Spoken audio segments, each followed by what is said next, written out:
Alrighty.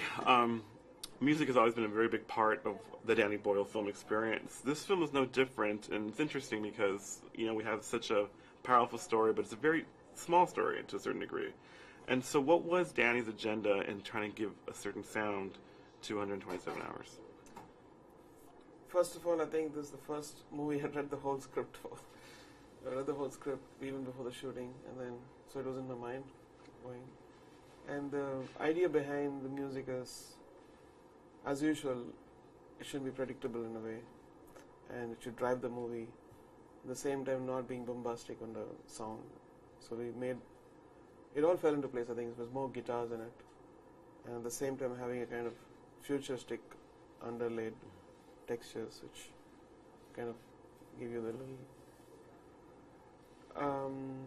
That's it. And then all the other things, the lullaby and the Dido song came about when I was working.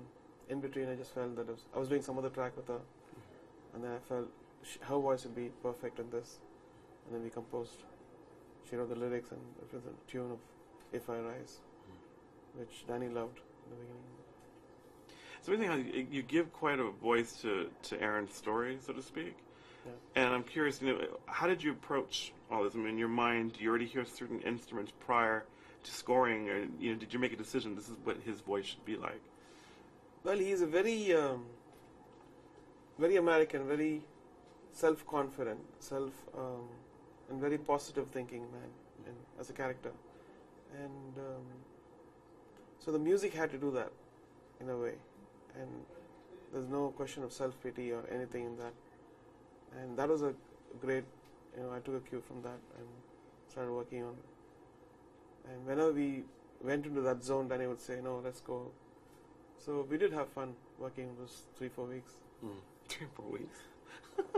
How do you avoid that sentimentality? Because even though there's some very lush melodies in the film and mixed in with some of the more techno and more contemporary music as well, how do you not make us give us you need to cry here, you need to laugh here? Because sometimes I think that's the biggest mistake we see sometimes in movies that are based on real events. That it's that cheap sentimentality, but the movie completely sidesteps that altogether. I think it's Danny's vision. That's the way, and there's a character also. The character demands that, I guess, and that's the only way you feel good about the whole movie. And it's probably a lesson for every person when they watch it. That's the way to take life rather than having self-pity and crying over endless problems. Now, obviously, the beauty of the film, I think, is that we're not just sitting there waiting for the big moment. We get a chance to kind of see Aaron as a human being, and to kind of see the world we live in a little bit too. It's interesting how we get little windows into our daily lives mixed in with this one particular man's story. But that sequence is very powerful, and there is a great source of music in that sequence. Sound plays a big part in that sequence. And I want you to talk a bit about just putting that together, all these elements. Well, when there are two big sequences in it, like a lot of big sequences, but this two, one is when the flood comes in, and then he's elevated, and then he is free, and then in the end, of course, when he cuts off his arm. So what we wanted to do was, and also in the beginning, there is a theme which goes dun, dun, dun, dun, dun, dun, dun, dun, dun. And that starts slowly, and then it becomes big, very big in the dream sequence, and then that's played with a lot of thinning out in the end. So in the end, actually, we had to be very careful about every note, so it doesn't make you feel that yes, he's gonna cut his arm, not that way, but making it very human and personal in a way. And that took a lot of time. So adding tracks, subtracting tracks, and then even till the last moment, even after the mix was over, we went back and pulled out some stuff. I just love the ending because, for anything, I know these films are meant to be inspiring, but this one felt operatic at the end. When you see all the elements of him getting out of the canyon and being taken away, and that could have been like the grand Baroque open. In fact, I tried a bit. I just didn't want to rule out any kind of thing. We tried all kinds of stuff. We tried a strings thing, and finally stuck to what is there.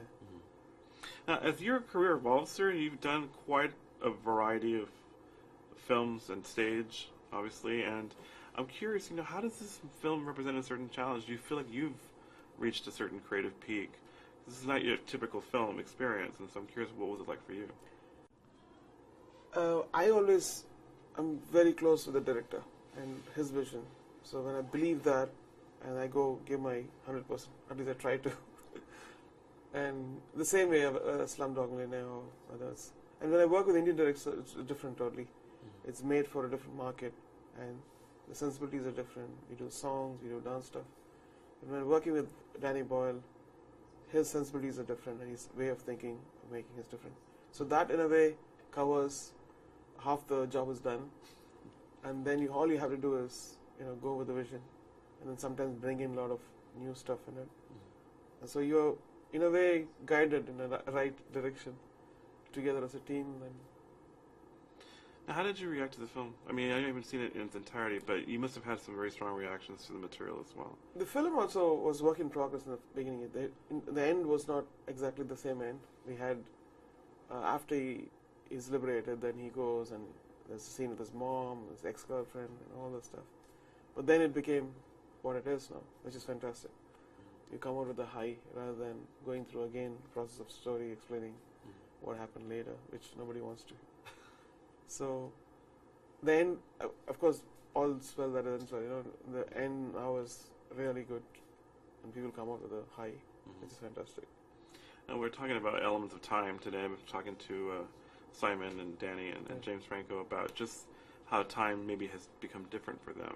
Do you feel a certain urgency now in this point in your career to take advantage of the time that you have? This is obviously your moment. Is time different for you today?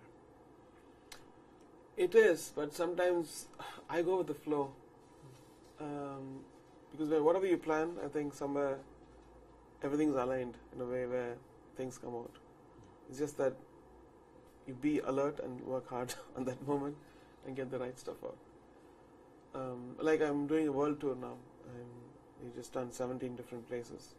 The US and Canada and UK, we're going to South Africa.